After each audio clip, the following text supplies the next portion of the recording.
디지털이 소통의 수단이 된 시대. 오늘날 가장 주목받는 현대 예술 장르는 미디어 아트입니다. 컴퓨터 코드와 각종 전자제품이 붓과 물감을 대신하고 첨단 과학기술은 작가의 상상력을 현실로 구현시키죠. 이제 예술가는 디자인, 놀이, 공학 등 다양한 전문가들과 협업해 기존의 예술과 전혀 다른 새로운 장르를 만들어냅니다. 그리고 작품으로 관객과 소통하는 사람들. 예술계에 커다란 지각 변동을 일으키고 있는 아티스트들을 만나러 갑니다.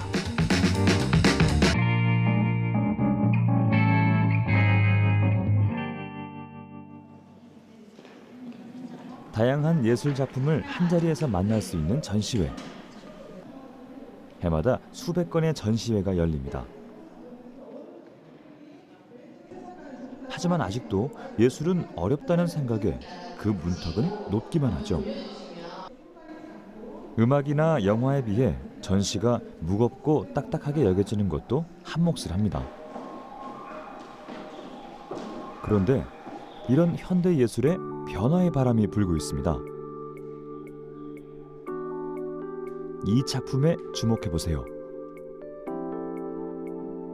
반 고흐가 살아 움직입니다. 마릴린 먼로의 자유자재로 움직이는 점은 관객의 웃음을 자아내죠.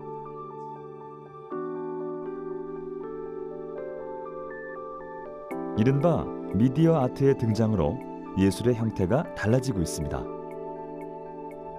사진이나 영상, 텔레비전, 컴퓨터 등 우리에게 친숙한 대중매체를 표현의 도구로 삼는 미디어 아트. 디지털 기술의 발달과 함께 등장한 대표적인 현대 예술 분야입니다.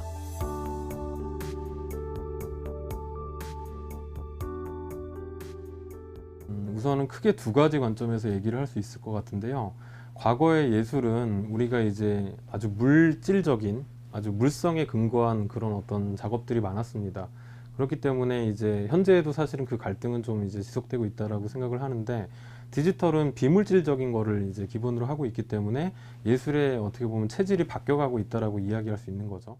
기술적으로 전에는 상상으로만 가능했던 혹은 어려웠던 표현들이 너무나 쉽게 이루어지고 있기 때문에 사람들에게 훨씬 더 많은 창작의 가능성을 부여하고 있는 거죠.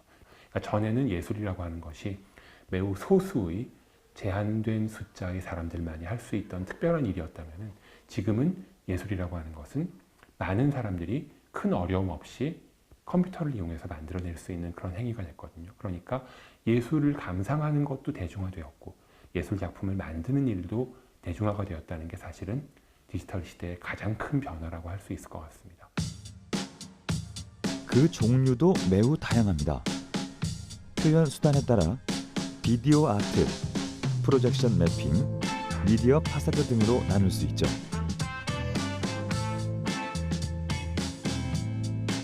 비록 그 역사는 짧지만 수많은 아티스트의 선택을 받아 전 세계적으로 빠르게 확산되고 있습니다.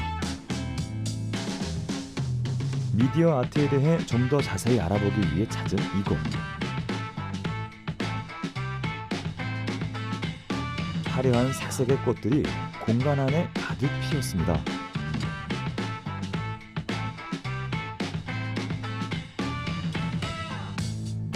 발걸음을 내디딜 때마다 아름다운 꽃봉오리가 피어나고 꽃에 손을 갖다 대자 나비가 날아듭니다. 흩날리는 꽃잎과 물이 지어나는 나비들은 작품의 경계를 모호하게 하죠. 틀을 허물고 실시간으로 새로운 풍경을 그려내는 이곳은 어디일까요? 이곳은 예술가와 프로그래머, 건축가 등 다양한 해외 전문가 10여 명이 모여 기획한 미디어 아트 전시입니다. 캔버스와 붓 대신 컴퓨터 알고리즘과 빛을 이용해 흥미로운 그림을 전시장 곳곳에 그려냈죠. 신기한 것은 감상자도 작품에 영향을 줄 수 있다는 것. 단순히 보는 것에 그치지 않고 관람객이 작품에 참여할 수 있도록 구성했습니다. 예를 들어서 설명을 드릴게요. 모나리자 작품이 있다고 하면 모나리자 작품은 관람객과 작품과 1대1로 소통을 합니다.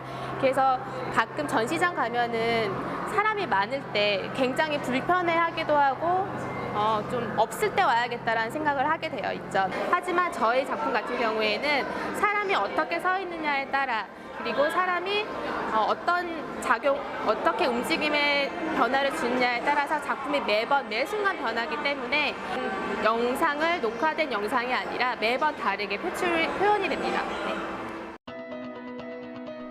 파도가 요동치는 바다는 시간이 지날수록 물결이 거세집니다. 잠시 후 화면 속 섬들은 바닷속으로 자취를 감추는데요. 백년 해돋원이란 이 작품은 지구온난화로 인한 수면 상승을 표현했습니다. 또 꽃들이 가득한 정원이나 바닷속 풍경도 눈에 띕니다. 이렇게 다양한 자연을 소재로 다루는 이유가 있을까요?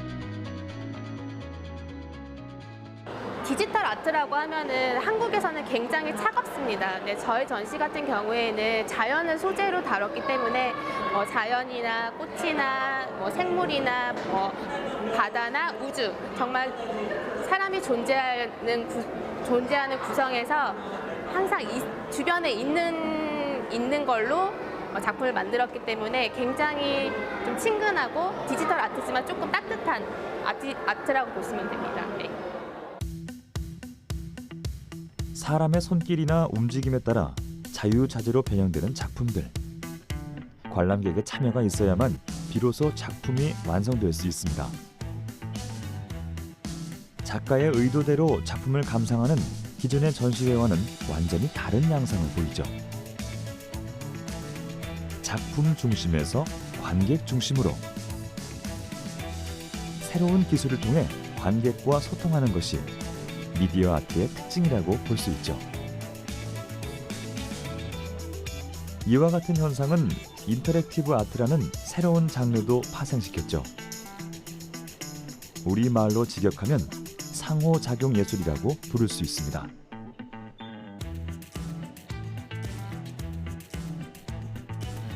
조용히 하세요, 만지지 마세요 등 대표적인 전시관의 문구들을 이곳에선 찾아볼 수 없습니다. 다가가기 어려웠던 미술관들의 변화, 대중의 곁으로 찾아온 예술 작품들은 관객들에게 즐거움을 선사하고 작품에 대한 흥미를 높이고 있죠. 그 대표적인 사례를 만나볼까요?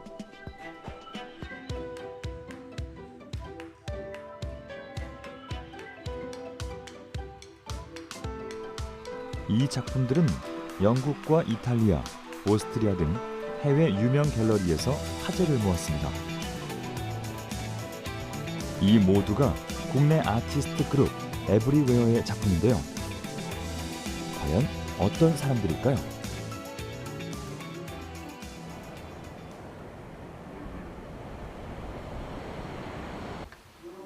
그들의 작업실을 찾은 제작진. 많은 사람들 중 유독 눈에 띄는 두 사람이 있으니 이메일 받을 때 작업용 컴퓨터 앞에 앉아 다정한 대화를 나누고 있는 남녀. 에브리웨어의 주축이자 올해로 10년째 아티스트로 활약 중인 부부 작가입니다. 두 사람은 활동 1년 만에 미디어 아트 분야의 유명 전시회에 초청될 정도로 엄청난 주목을 받고 있죠. 깨소금 냄새 폴폴 풍길 정도로 대화가 많은 두 사람. 오늘의 첫 번째 주인공 방현우, 허윤실 작가입니다. 그들의 팀명에는 어떤 뜻이 담겨 있을까요? 모든 웨어라는 뜻인데요. 에브리웨어. 근데 구체적으로는 소프트웨어, 하드웨어, 우리가 하우징도 하고 전기 전자도 다루고 여러 가지 기술을 가지고 종합적으로 사용해서 작업을 하는 팀이니까 모든 기물이라는 뜻에서 에브리웨어라고 지었습니다. 각종 매체로 작업을 한다는 데서 미디어 아트라서 그 미디어가 각종 기물이 활용이 되는 거죠. 그 미디어로. 그래서 저희 작품을 보고 그 일맥상통하는 주제가 없다는 말씀을 되게 많이 하세요. 근데 이제 큐레이터분들하고 이렇게 얘기를 하다 보면 작품을 관통하는 주제는 없고 근데 우리가 의도하지 않았지만 결과적으로 작품을 관통하는 스타일이 있다고 말씀을 하시더라고요. 그래서 한 저희 거를 한 10개 포함해서 다른 작가분들 거 한 1000개를 뿌려놓고 아무 사전지 영상태에서 에브리어 거 골라봐 그랬을 때 뭔가 중구난방인데 이건 다 에브리어 거인 것 같아 라고 모여지면 우리는 성공한 거라고 생각하는 거죠. 벽 뒷면의 밸브를 돌리면 아름다운 꽃들이 피어납니다.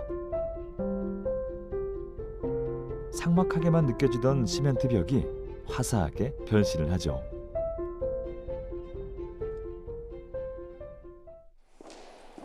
에브리웨어의 다음 작품은 메모어스. 옛 정취의 카메라와 텔레비전의 유쾌한 결합이 즐거운 추억을 선물합니다.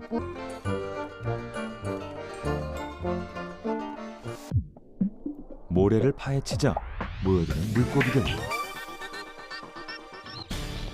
신기한 아이디어에 탄성이 절로 나옵니다. 이들은 이처럼 다양한 방식으로 관객에게 말을 겁니다.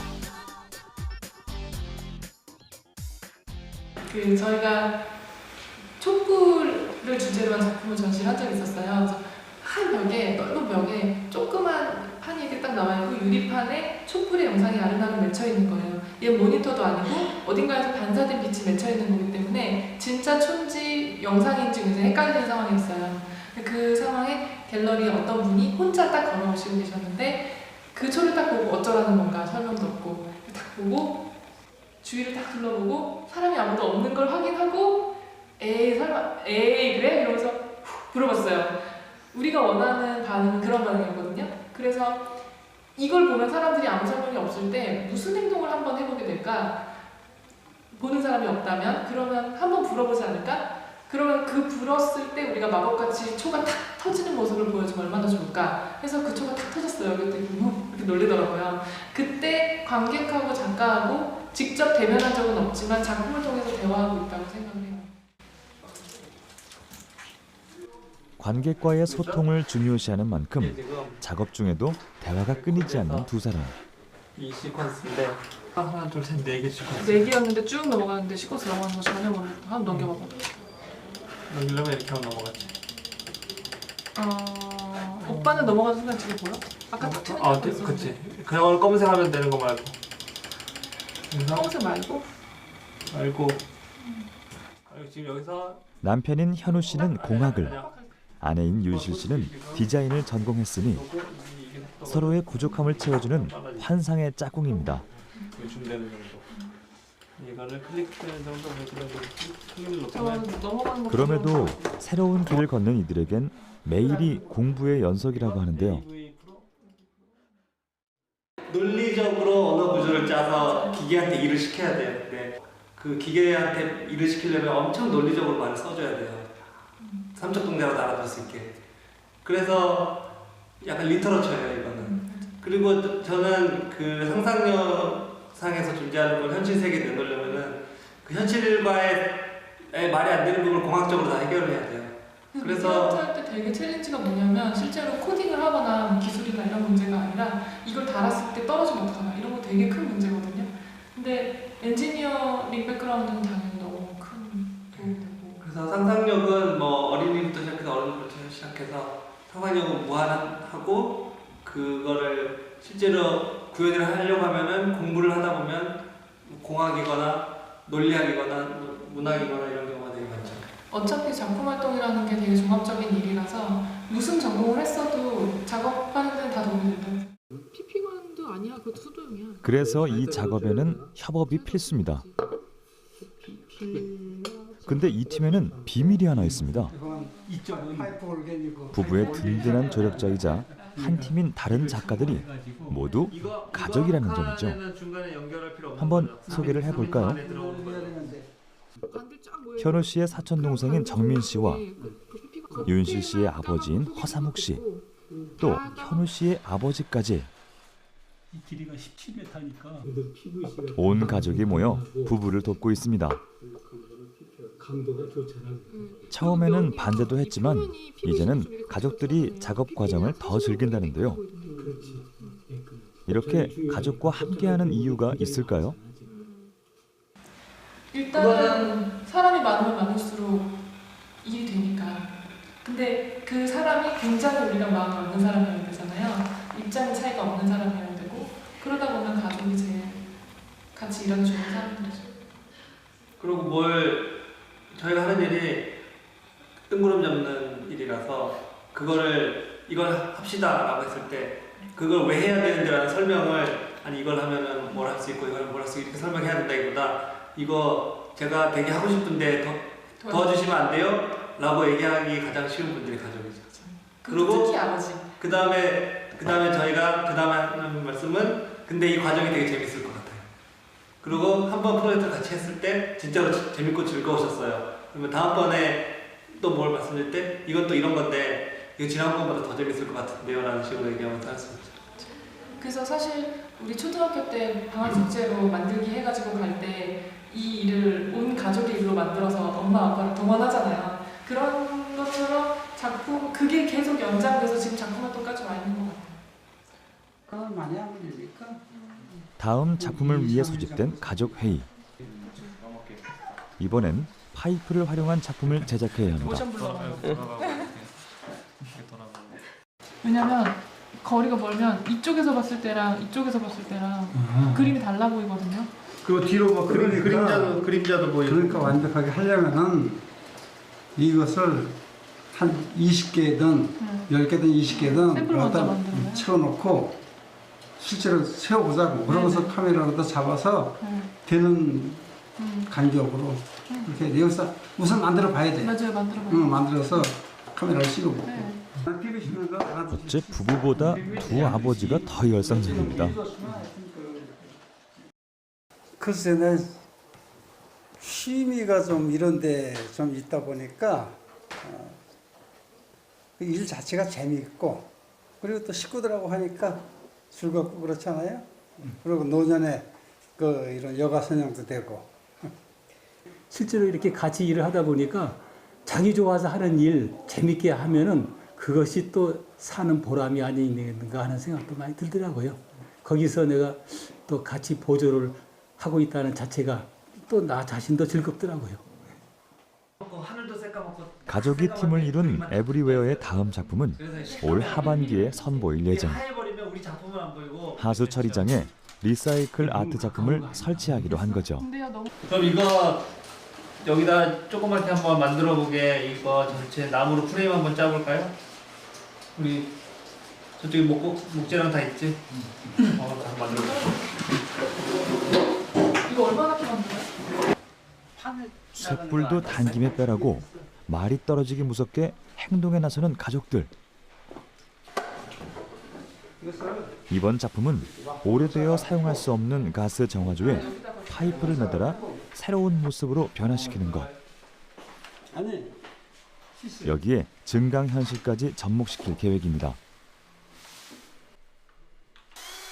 부부의 아이디어를 현실로 옮기는 것은 하드웨어 가공에 강한 사촌 동생과 두 아버지들의 역할. 목재로 작품의 샘플을 만들기 시작하는데요. 가족들의 손발이 척척 맞으니 작업장의 분위기도 화기애애합니다. 새로운 작업은 늘 도전의 연속. 그 결과물이 얼마나 걸릴지 모르지만 에브리웨어 아티스트들은 그 과정 역시 즐기고 있습니다. 약간 이런 제작 쪽에서 도움을 많이 받고 계시나요? 그렇죠. 뭐 거의 대부분 다 만들어 주시고 계시죠. 네, 많이 배우는 정도가 아니고요. 저희는 그냥 전적으로 의지를 하고 있고 어르신들께서 해주시고 저희는 소프트웨어 같은 파트에서 오히려 저희가 서포트를 한다고 생각하고 있어요. 매번 혁신적인 작품으로 기대를 모은 아티스트 그룹 에브리웨어. 그 비결은 끈끈한 가족애가 아닐까 싶습니다. 그렇다면 이들이 추구하는 미디어 아트는 어떤 모습일까요? 사용자 친화적으로 서비스 정신이 완벽하지 않은 상태에서 물건을 내놓은 다음에 이 물건을 제대로 사용하지 못하면 그건 당신이 신기술을 캐치하지 못했기 때문이야라는 약간 위협적인 태도를 취해도 사람들이 그렇지 하고 받아들이거나 주눅이 드는 경우가 되게 많았어요. 그래서 자기의 미완성을 마치 사람들이 이걸 덜 공부했기 때문이라는 듯한 그 무책임한 태도를 어쨌든 미디어 아트나 그 디지털 미디어를 다루는 사람들이 가지고 있었거든요. 어느 정도. 물론 기술이 완벽하게 완성되고 나면 점점 사람들하고 이 디지털 미디어가 친해지겠지만 그러기 전까지는 그 감정적인 간극을 메우는 것도 작품이 해야 될 일이라고 생각합니다. 나이 불문 모두가 즐길 수 있는 미디어 아트를 만들고 싶다는 부부.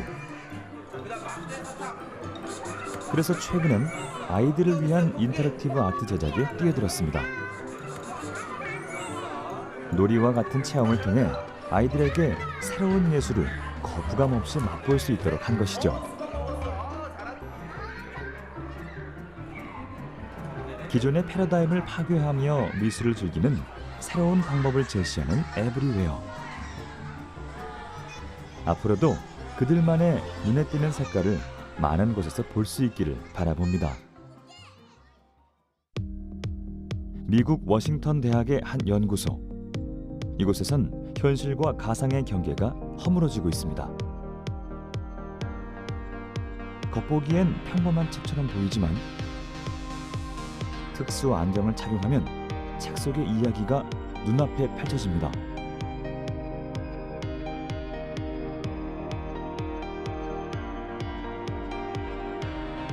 특수 안경에 장착된 소형 카메라가 관객을 3차원 입체 세상으로 초대하죠.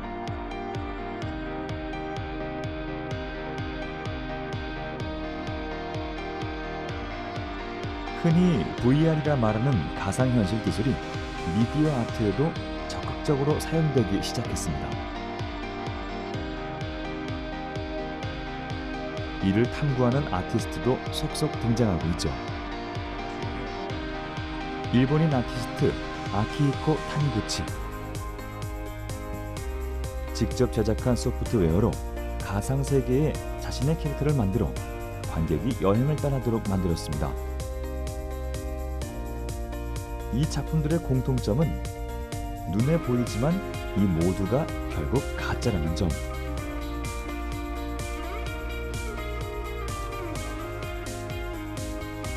자, 여기 원통 안에 녹색 사과가 있습니다. 하지만 손을 넣어 잡으려고 하면 도무지 잡히지가 않죠. 바로 홀로그램입니다.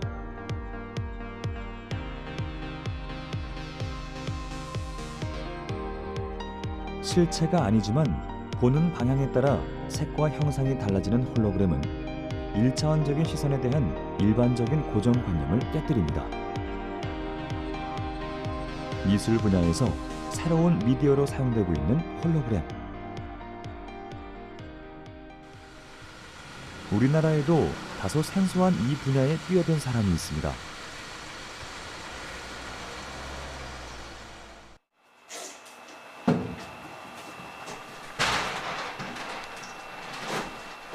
작업실이라기보다는 마치 연구실을 연상시키는 이곳이 그의 아지트.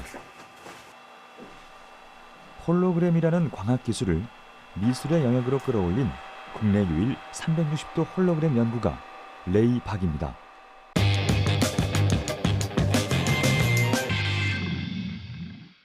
그러면 물감, 색깔, 연필, 그거는 향원의 색깔을 표현하잖아요. 어두운 빛 있고 밝은 빛도 있고 어색 자라난 빛도 있어요. 그런데 그거를 물감으로 표현하면 느낌은 강하게 안 오잖아요. 빛의 색깔가 존재하거든요. 그때 빛은 우리 눈에 안 보이잖아요. 그걸로 볼 수 있는 게 홀로그램이에요. 홀로그램이란 완전함을 뜻하는 홀로와 정보라는 뜻의 그램이 합쳐진 말로 그리스어로 완전한 사진이라는 뜻을 가지고 있습니다.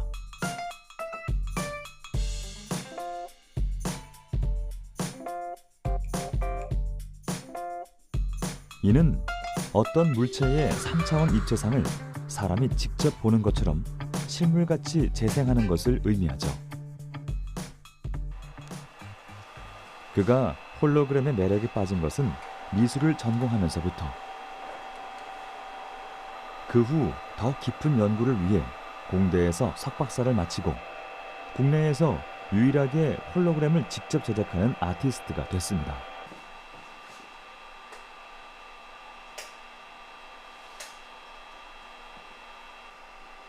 홀로그램에서 가장 중요한 것은 빛.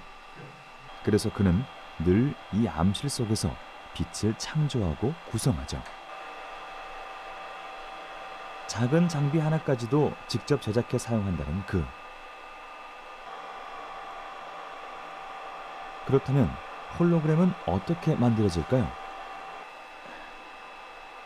홀로그램은 홀로그래피의 원리를 이용해 만듭니다.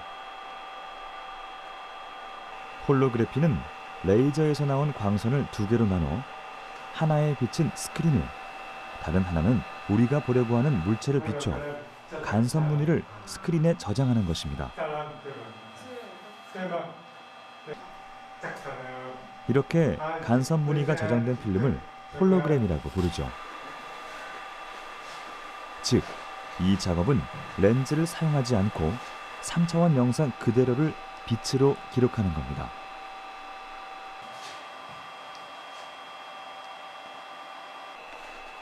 그 과정 자체가 워낙 민감해 진동 하나에도 모든 노력이 수포로 돌아갈 수도 있죠.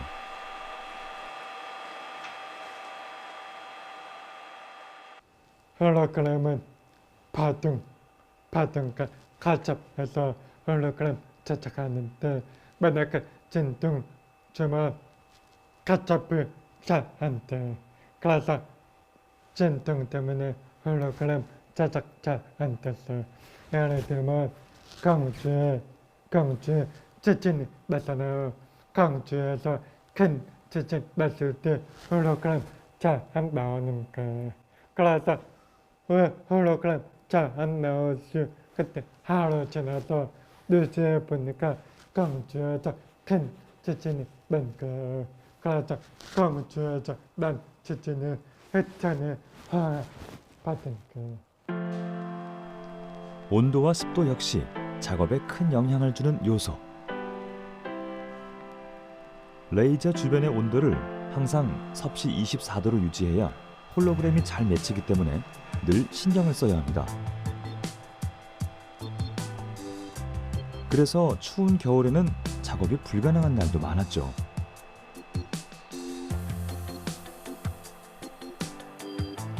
이렇게 까다로운 과정을 거쳐 빨강, 초록, 파랑의 세 가지 레이저가 만들어내는 그의 작품. 과연 어떤 모습일까요?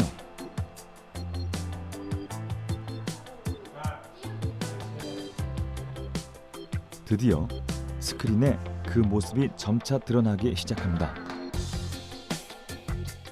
완성작은 홀로그램 전구.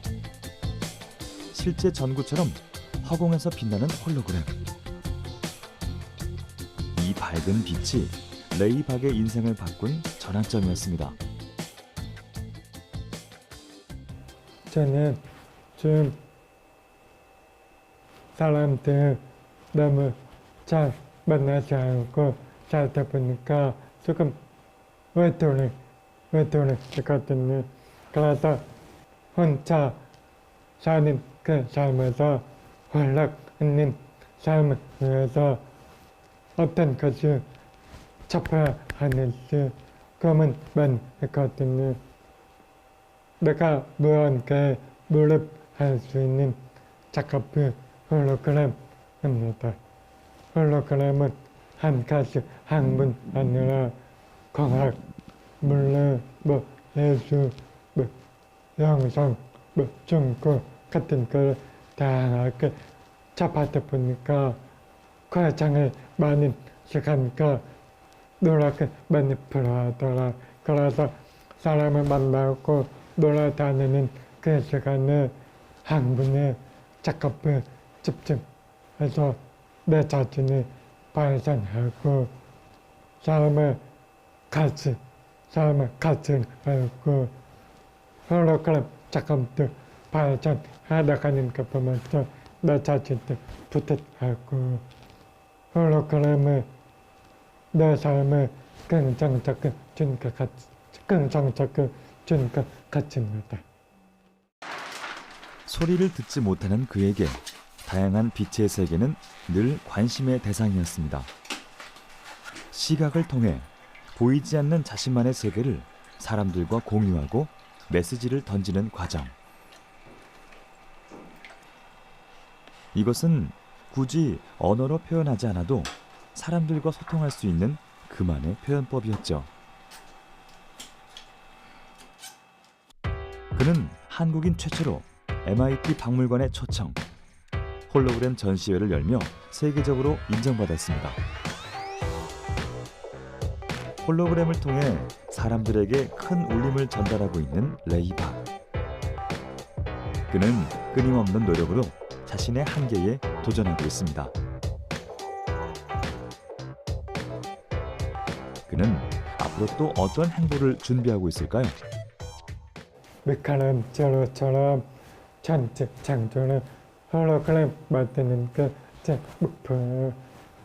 전체 창조를 보면 천장에 과정을 긋고 멋진 작품을 하는데 돌아온 사람들은 천장을 보면서 많은 감동을 받더라고. 그래서 일반 사람이나 중국 있는 사람이나 중국 없는 사람들도 다 같이 감동을 받더라고. 그래서 그까지 본 저는 축하 많이 받아서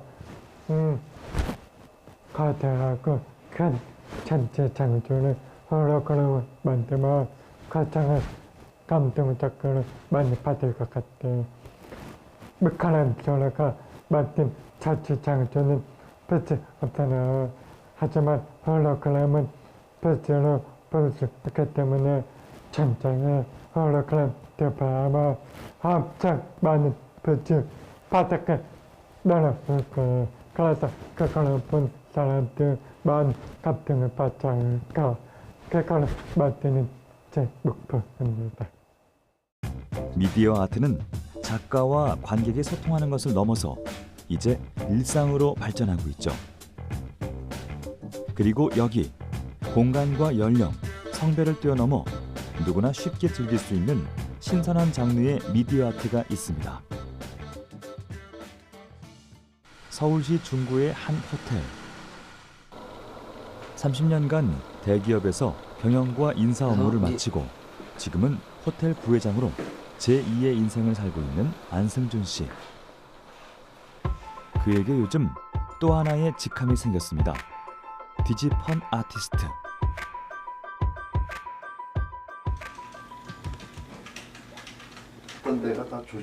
학창 시절 꿈이 화가였던 그는 2011년 건강 악화로 병원에 입원하며 펜을 다시 들었습니다. 이게 어떻게 가능한 일이지?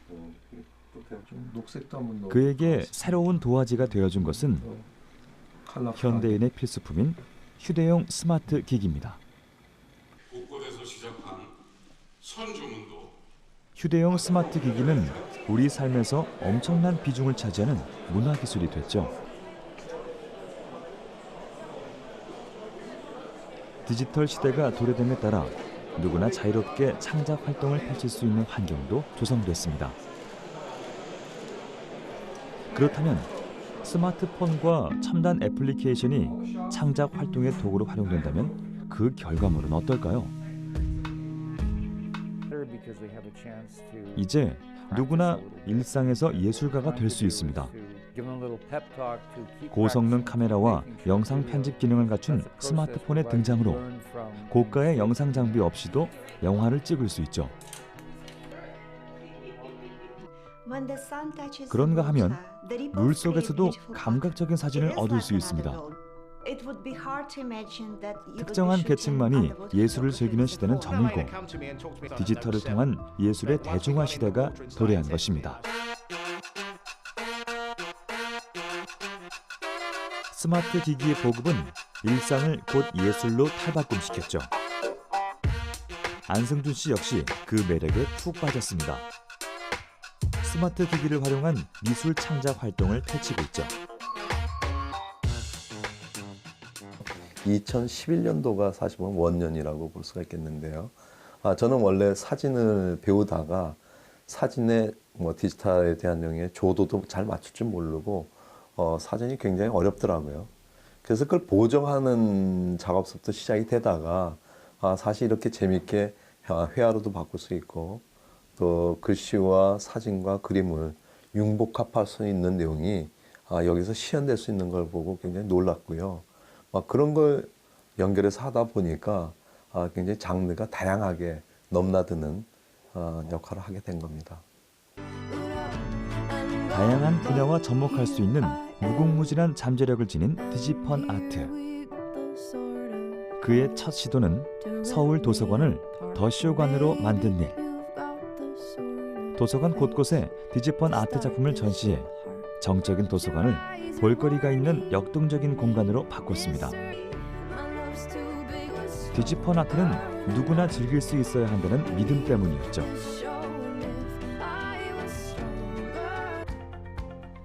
그는 여기서 멈추지 않고 규모를 더 키웠습니다. 디지털 작가들과 함께 도시를 미디어 캔버스로 활용한 거죠.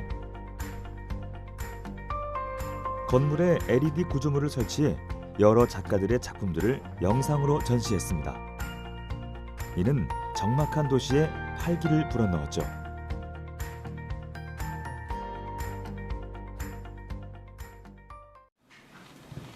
영감이 떠오르면 곧장 그림을 그립니다. 근데 이 여자 모델은 누군가요? 지금 무슨 작품을 하고 계신 건가요? 지금 제가 굉장히 좋아하는 미국의 그 영화 배우 KD 세타라는 그 친구를 지금 초상화를 그려서 선물을 하려고 지금 보고 있습니다. 그래서 그 면을 다 따왔고 똑같은 그림을 그리는 것이 아닌 본인만의 스타일로 재해석해 탄생하는 미디어 아트. 안승준 씨가 생각하는 이 장르의 가장 큰 장점은 무엇일까요? 시와 때와 장소에 관계없이 굉장히 경제적이죠. 돈이 안 들죠. 그러니까 너무너무 편한 문명의 이기자 바로 내 표현할 수 있는 저작 도구이기도 한 겁니다. 더 나아가서 뭐 이런 기구를 쓰고 이런 SNS 쓸 때는 바로 이 자체가 저의 갤러리이기도 하죠. 그러니까 그런 장르가 굉장히 다른 장르까지도 포괄하고 있는 내 표현의 장이기 때문에 디지털 아트의 영역은 무궁무진하게 발전될 매력 있는 장르라고 생각합니다.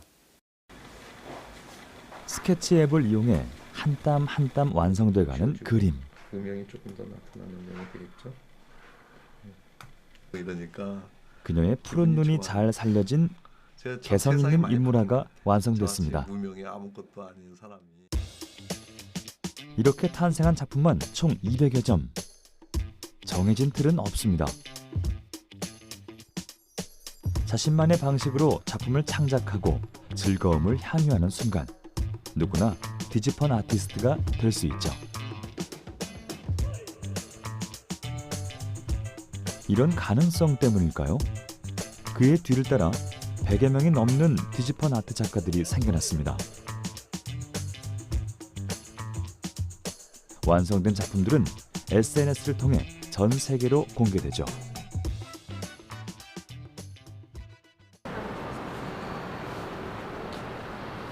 점차 그 영역을 확장하고 있는 디지펀 아트. 그 매력을 알리기 위해 안승준 씨는 오늘도 펜을 듭니다. 스마트 기기를 통해 새로운 인생 2막을 연 안승준 씨. 그가 그리는 디지펀 아트의 미래는 어떤 모습일까요? 저는 초기에도 말씀드렸듯이 디지펀 아트 올림픽을 우리나라 중심이 돼서 갔으면 좋겠습니다.